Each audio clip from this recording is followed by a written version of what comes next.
کہ ہم بھی رسول اللہ صلی اللہ علیہ وسلم کے وارث ہیں، ہم بھی رسول اللہ صلی اللہ علیہ وسلم کے امتی ہیں، ہم بھی رسول اللہ صلی اللہ علیہ وسلم کے دین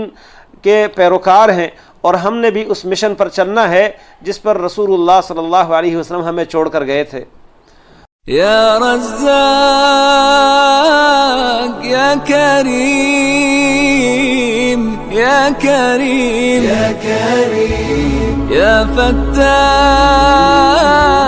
یا علیم یا علیم یا علیم۔ یہاں پر یہ بھی بات ذہن میں رہنی چاہیے کہ رسول کریم صلی اللہ علیہ وسلم کی 40 سالہ زندگی جو کہ بچپنے کی اور جوانی کی زندگی ہے، اس دوران آپ صلی اللہ علیہ وسلم کے بارے میں جو آپ کے اپنوں اور جو آپ کے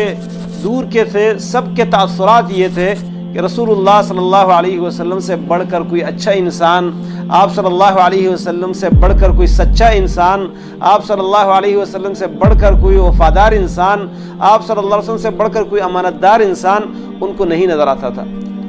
لیکن جب رسول اللہ صلی اللہ علیہ وسلم نے ان کی خیرخواہی کے لیے، ان کو جہنم کے آگ سے بچانے کے لیے، ان کو اندھیروں سے نکالنے کے لیے اور ان کو سیدھی راہ پر چلانے کے لیے ان کے سامنے حق کی دعوت پیش کی، تو ان کے طرف سے کیا معاملہ ہوا، ان کی طرف سے کیسے سامنا کیا انہوں نے، اس بارے میں آج آپ کے سامنے میں چند گزارشات رکھتا ہوں۔ اور ان گزارشات کو رکھنے کا مقصد یہ ہے کہ ہم بھی رسول اللہ صلی اللہ علیہ وسلم کے وارث ہیں، ہم بھی رسول اللہ صلی اللہ علیہ وسلم کے امتی ہیں، ہم بھی رسول اللہ صلی اللہ علیہ وسلم کے دین کے پیروکار ہیں، اور ہم نے بھی اس مشن پر چلنا ہے جس پر رسول اللہ صلی اللہ علیہ وسلم ہمیں چھوڑ کر گئے تھے۔ رسول اللہ صلی اللہ علیہ وسلم اتنے عظیم انسان ہونے کے باوجود آپ صلی اللہ علیہ وسلم کی نیک نامی، آپ کی شہرت، آپ کی تعریف یہ کسی سے مخفی نہیں، لیکن آپ صلی اللہ علیہ وسلم کو جب اللہ تعالیٰ نے ایک حق کا پیغام دے کر بھیجا اور آپ کو اس بات کا حکم دیا وَأَنذِرْ عَشِيرَتَكَ الْأَقْرَبِينَ، جو آپ کے سب سے قریبی رشتہ دار اور قبیلے کے لوگ ہیں ان کو اللہ کے عذاب سے ڈرائیے، رسول اللہ صلی اللہ علیہ وسلم نے اپنے قبیلے کے لوگوں کو اور اپنی قوم کی تمام برادریوں کو نام لے لے کر پکارا، صفا کی پہاڑی پر ان کو جمع کیا اور یہ اعلان کیا کہ میں قیامت کے دن تمہارا کچھ کام نہیں آ سکتا، اللہ کے عذاب سے میں تمہیں بچا نہیں سکتا، لہذا تم عمل کر کے اپنے آپ کو اللہ کے عذاب سے بچاؤ۔ اور ان کے سامنے یہ بات پیش کی کہ اے لوگو لا الہ الا اللہ کہو، تم کامیاب ہو جاؤ گے۔ جب یہ بات آپ صلی اللہ علیہ وسلم نے ان کے سامنے رکھی، آپ کی تعریف کرنے والے، آپ کی پیدائش پر اتنی خوشی کا اظہار کرنے والا ابو لہب، جس لونڈی نے رسول اللہ صلی اللہ علیہ وسلم کی ولادت کی خوشخبری دی تھی، سویبہ،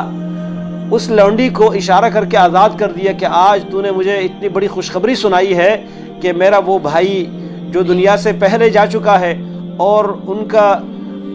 کی امانت ان کی اہلیے کے پاس یعنی حمل کے شکل میں ہے، آج ایک لڑکے کے شکل میں اور خوبصورت لڑکے کے شکل میں میرا وہ بھتیجا پیدا ہوا،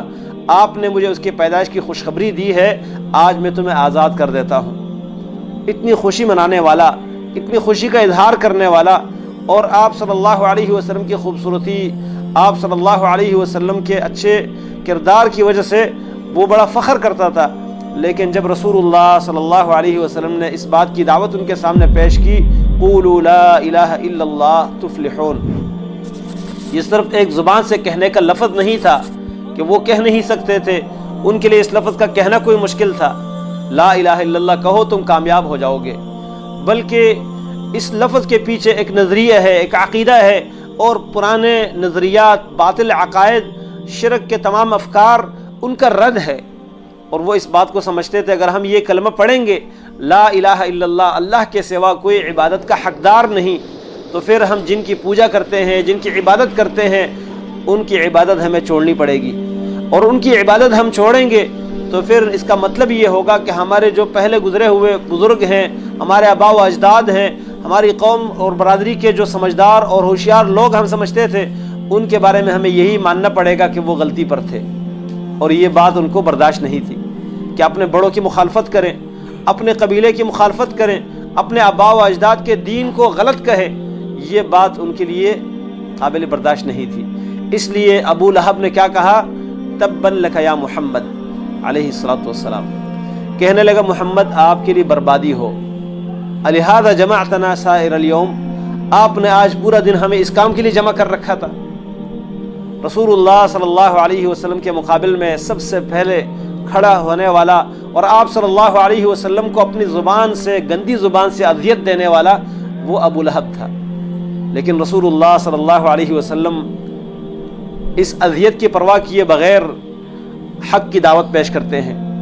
اب بات یہاں پر نہیں رکی، رسول اللہ صلی اللہ علیہ وسلم لوگوں کے گھروں میں جا کر، لوگوں کے مجلسوں میں جا کر، لوگوں کے علاقوں میں جا کر، جہاں کہیں آپ صلی اللہ علیہ وسلم کو لوگ نظر آتے ان کے پاس جا کر آپ صلی اللہ علیہ وسلم حق کی دعوت پیش کرتے، کیونکہ آپ کو اس بات کا حرص تھا کہ لوگ اندھیروں سے نکل آئے، لوگ جہنم کے عذاب سے بچ جائیں۔ آج ہم بھی اگر اپنے آپ کو اس راہ کے راہی سمجھتے ہیں کہ لوگوں کو ہم اندھیروں سے نکال دے، لوگوں کو حق کی راہ پر چلا دے، تو ہمیں بھی یہ راستہ اپنانا پڑے گا۔ لقمان حکیم، جن کے متعلق اللہ تبارک و تعالیٰ نے قرآن میں ذکر کیا ہے اور ان کے نام پر پوری ایک سورت اللہ تعالیٰ نے نازل فرمائی ہے، وہ اپنے بیٹے کو کیا نصیحت کرتے ہیں؟ اپنے بیٹے سے کہتے ہیں وَأْمُرْ بِالْمَعْرُوفِ وَانْهَ عَنِ الْمُنْكَرِ وَاصْبِرْ عَلَى مَا أَصَابَكَ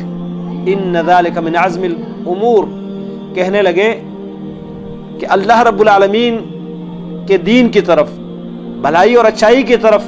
لوگوں کو دعوت دے، اچائی کا حکم دے۔ وَأْمُرْ بِالْمَعْرُوفِ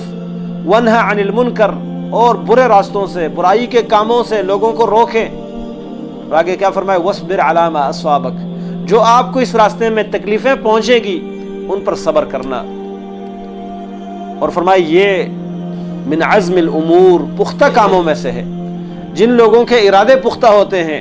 جن کے عزم مضبوط ہوتے ہیں، یہ ان لوگوں کا کام ہے۔ اور آگے کیا فرمائے؟ وَاصْبِرْ عَلَى مَا أَصَابَكَ، جو آپ کو اس راستے میں تکلیفیں پہنچے گی ان پر صبر کرنا۔ اور فرمائے یہ من عزم الامور، پختہ کاموں میں سے ہے۔ جن لوگوں کے ارادے پختہ ہوتے ہیں، جن کے عزم مضبوط ہوتے ہیں، یہ ان لوگوں کا کام ہے۔